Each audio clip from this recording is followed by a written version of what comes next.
As a customer experience leader, I've always had the philosophy that my primary customer is not actually the end consumer, it's my team. And if I take care of my team, they'll take care of the customer.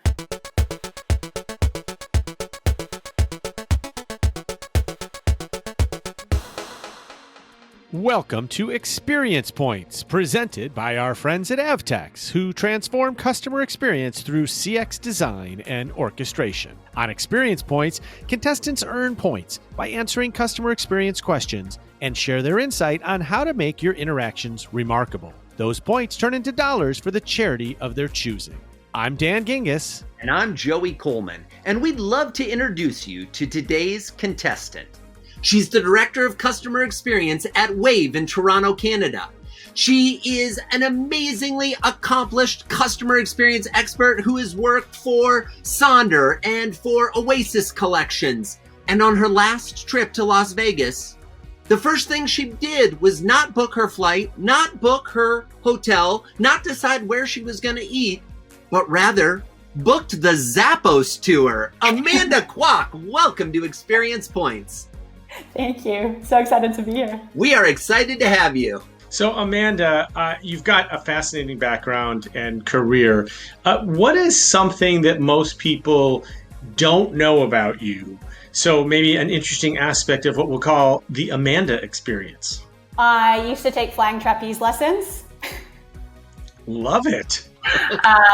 And when I was in management consulting and traveling every single week for work, my coworkers voted me most likely to make best friends with the person sitting beside me on the plane because I just love chatting with people and hearing their life stories. Oh, I love it. I love it, Amanda. Spoken like a true-born customer experience professional. It's always making friends, making that personal and emotional connection.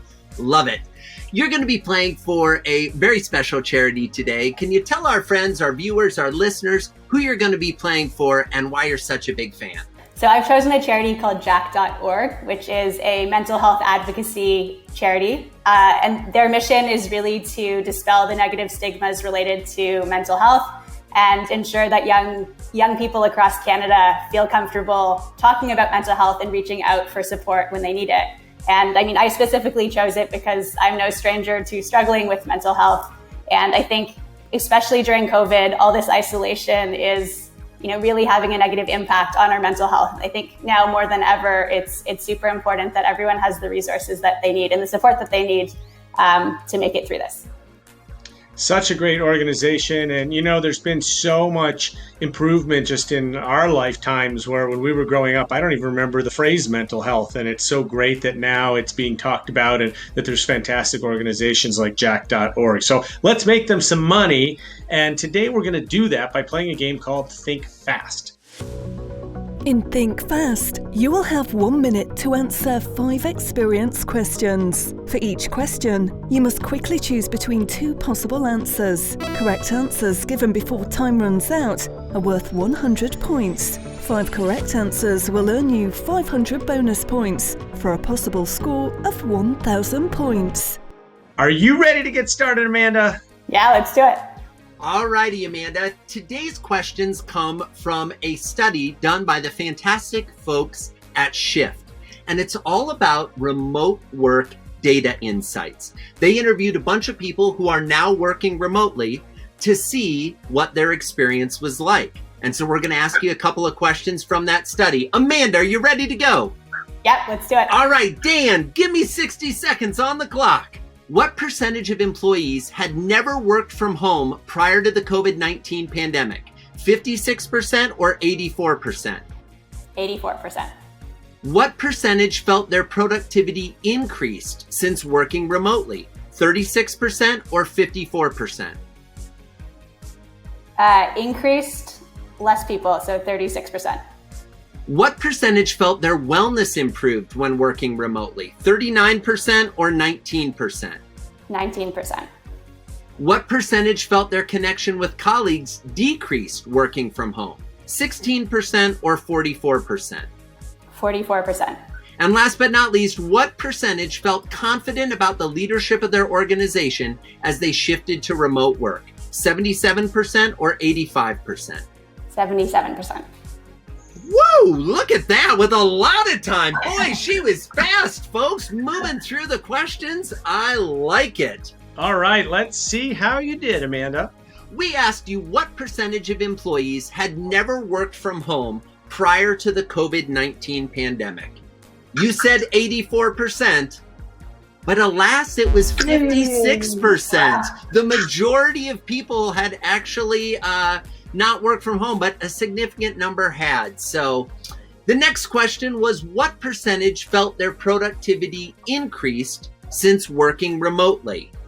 You said 36%, but the reality was 54%. So many people found it was easier to be productive at home than in the office when other people were interrupting them. Next question, what percentage felt their wellness improved when working remotely? You said 19%. Actually, the answer was 39%. Oh, this is tough, Amanda. But I think what's interesting here with this question is what they found is a significant percentage of people hate to commute. It ruins their life. And so the fact that they didn't have to commute anymore, they saw as a dramatic increase in their wellness because they were able to sleep a little longer. They didn't have to deal with traffic. So this is one that, maybe their wellness wasn't improved that well in terms of being closer to the refrigerator at home and not working out, but their mental health potentially improved because they didn't have to deal with the stress of their commute. The next question was, what percentage felt their connection with colleagues decreased working from home? You said 44%, and indeed you were correct. 44%. Got one. The majority of people felt their connection got worse. What's interesting is their connection with their boss seemed to stay the same or maybe even improve, which kind of speaks, I think, to the number of folks that were checking in on their employees, even though they couldn't have the same level of conversation and connection with their colleagues. Which brings us to the last question, Amanda.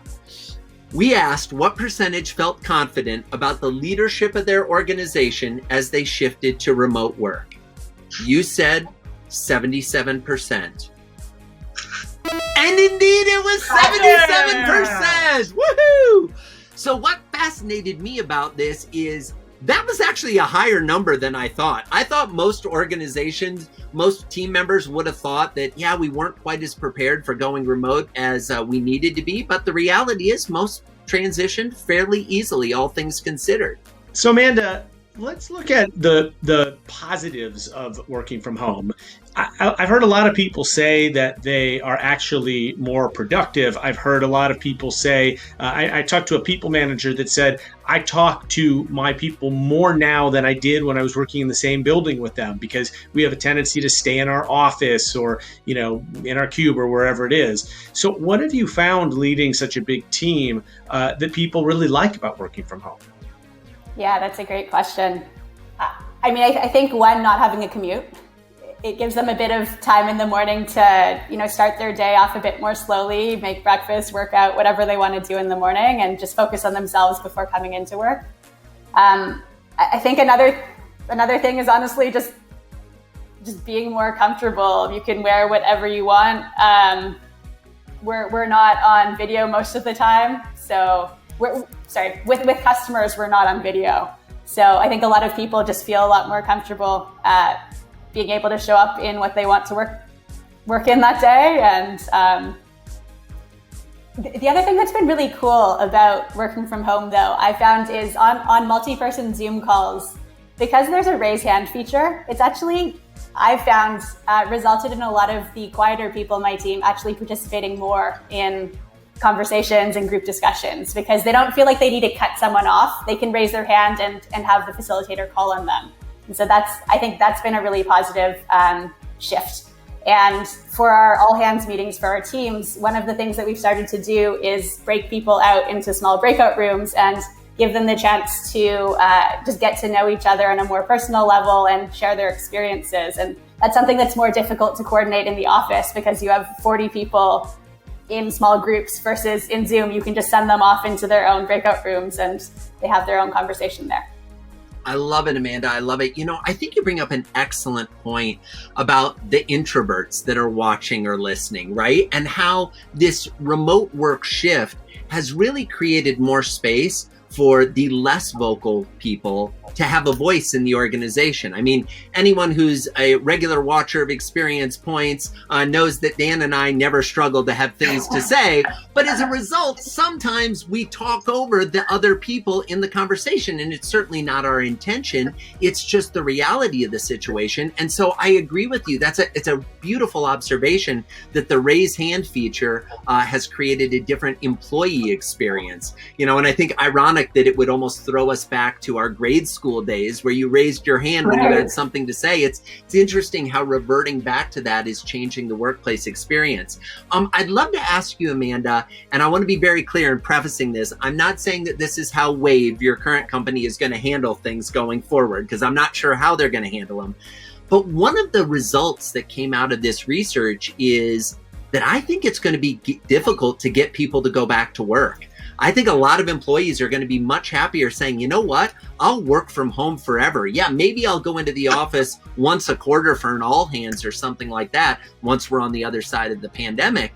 But in the meantime, I think a lot of people like their life working from home. From a manager point of view or a senior leadership point of view, how do you think somebody should be thinking about navigating this new world? I think we're all figuring it out as we go along. But for me, I believe in, building high trust environments. And I believe that it shouldn't matter where you are if you trust your team. It doesn't really matter if they're there in person or working remotely. And so actually, I have two of my team leads who are about to leave for Vancouver for a few months as of tomorrow. And to me, it makes no difference because I know that they'll continue to do a great job with their teams and they don't need to be there in the office to do that. Amanda, how have you found it as a manager with all of these people working for you? How have you found working from home? And what have you done? Do you maybe have any tips for how to stay well connected with your team while you're at home? So Joey spoke earlier about, the remote work environment potentially allowing introverts to shine a bit more than, being in the normal work environment. And one of the things that I've been able to do as a more introverted leader is make the time to have one-on-one calls with every single person on my team. And what I found is that I'm not someone who will, go to a big group event and be working the room and be the center of attention, but I deeply want to get to know my team members. I want to make sure that they're doing well and that I'm taking care of them. And so just having the chance to have one-on-one conversations with them has felt like a great way to connect with them. As a customer experience leader, I've always had the philosophy that my primary customer is not actually the end consumer, it's my team. If I take care of my team, they'll take care of the customer. And so it's just really important to me to have that connection point with my team members to make sure that they're doing well and that just they're feeling positive about the experience. Amanda, I love it. You said something there that I hope everyone heard, and I want to repeat and reinforce it. If you take care of your team will take care of your customers. I think so many businesses are focused on the external experience, the customer experience, to the detriment of missing the opportunity to create a remarkable employee experience. Because if we give our employees that remarkable experience, they now have a context, an example, a motivation, a reason, a reference point for creating those remarkable experiences for our customers. Absolutely love it. And you know what, Joey? Everybody's heard the phrase happy employees equals happy customers. But what we often don't talk about is that the inverse of that is also true. If our employees are not happy, if they're not comfortable, if they don't feel safe during COVID, if they don't feel listened to, then it's almost impossible for them to provide those things to your customers. So kudos, Amanda, for putting your employees first. I imagine that does mean that your customer experience turns out to be fantastic. So true, so true. Well, Dan, let's recap how Amanda scored playing Think Fast. Well, in this game, every correct answer is worth 100 points, and Amanda answered 2 questions correctly, which means she earned 200 points. Now, those points convert into dollars, which means Amanda earned a $200 donation to Jack.org. Congratulations, Amanda. Thank you. That concludes this episode of Experience Points. Check out more games with Amanda and our other celebrity contestants at experiencepointsgame.com. That URL is experiencepointsgame.com. We'll see you soon for more examples of remarkable experiences here at Experience Points, presented by Avtex.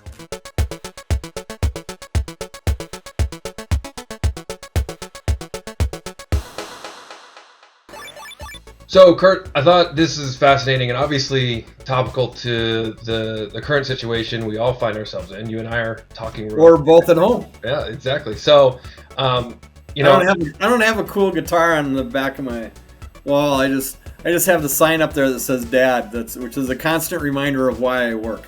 Yeah, no, exactly. My dad sign is still in construction, and I don't need it because I have my toddler banging on my office door most hours of the day, reminding me why I'm here doing this. Yeah, you don't need a sign. Yeah, but I think that it's fascinating because the stats point, and I think we knew this before the stats, but the stats point to people being positive about being able to work from home. The remote work has been a positive impact on the community, and I'll ask you why you think that is here in a second. But one of the things that I think is going to happen, and is happening now in some ways, is that remote work is going to be an integral part of the employee experience moving forward. Whether you think that everybody's going to go back to the office or everybody's going to stay at home, I personally think it'll be somewhere in between. I have people on my team that are actually anxious to get back to work based on a number of scenarios. And so, but regardless of where it ends on the spectrum, remote work is now forcefully entered into the conversation around the employee experience.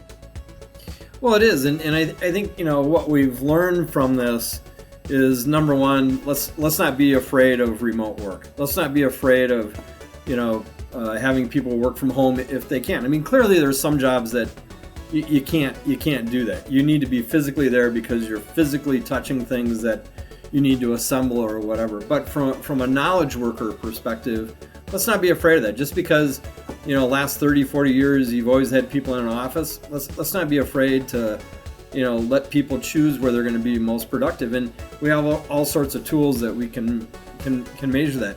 One of the things that I found is, we just did a conference session for a consortium of large credit unions, and some of the research we did said that, they saw agent productivity improvement up to 28% when they sent all the agents home during COVID. That's it. In contact centers, that's a huge number, and and their employee satisfaction also went up. And so, there is and they talked about this. There is a tie that's measurable between employee satisfaction and customer satisfaction.